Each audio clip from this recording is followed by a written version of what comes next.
क्या हुआ था जब इंदिरा गांधी की इच्छा के बिना प्रणब मुखर्जी लड़ गए चुनाव।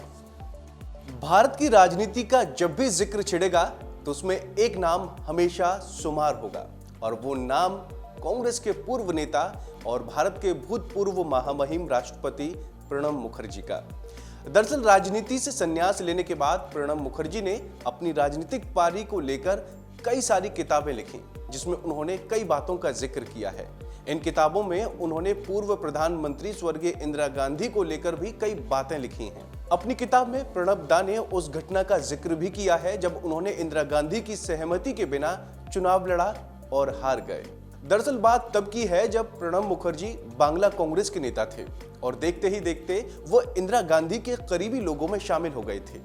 1974 में उन्हें मंत्री पद दिया गया, लेकिन 1977 के लोकसभा चुनाव में कांग्रेस की बुरी हार हुई।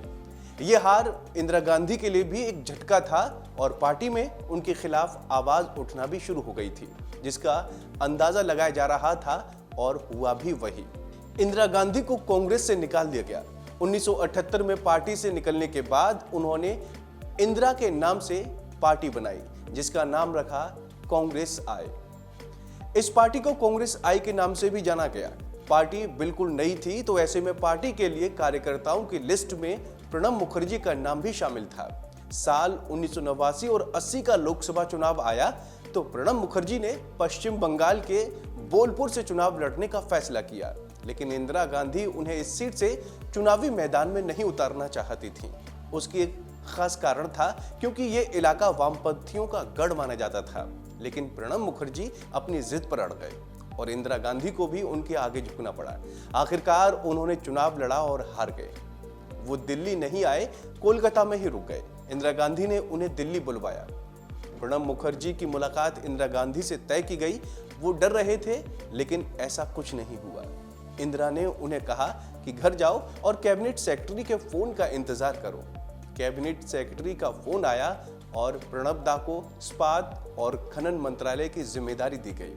इसके बाद 1984 में इंदिरा गांधी के निधन के बाद राजीव गांधी प्रधानमंत्री बने, लेकिन मंत्रिमंडल में प्रणब मुखर्जी को जगह नहीं दी गई।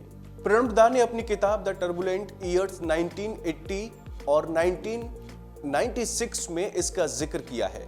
वो लिखते हैं, मैं बैठकर फोन का इंतजार करता रहा लेकिन कोई कॉल नहीं आई। राजीव के मंत्रिमंडल से बाहर किए जाने का ख्याल मेरे दिमाग में भी नहीं था।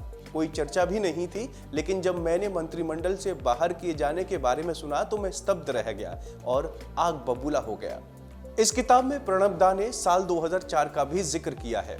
दरअसल साल 2004 में जब यूपीए की सरकार बनने की बारी आई तो प्रणब दा को पूरी उम्मीद थी कि सोनिया गांधी के मना करने की स्थिति में उन्हें प्रधानमंत्री पद दिया जाएगा, लेकिन एक बार फिर उनकी उम्मीदों के उलट फैसला किया गया। उन्होंने अपनी किताब द कोलिजन ईयर्स 1995-2012 में भी लिखा है कि मुझे पूरी उम्मीद थी कि सोनिया के मना करने के बाद मुझे पीएम बनाया जाएगा, लेकिन ऐसा तो नहीं हुआ। मुझे वित्त मंत्रालय और रक्षा मंत्रालय की जिम्मेदारी दे दी गई। तो दोस्तों, उम्मीद है आपको हमारी ये जानकारी पसंद आई होगी। ऐसी ही तमाम अपडेट्स के लिए आप देखते रहिए वन इंडिया।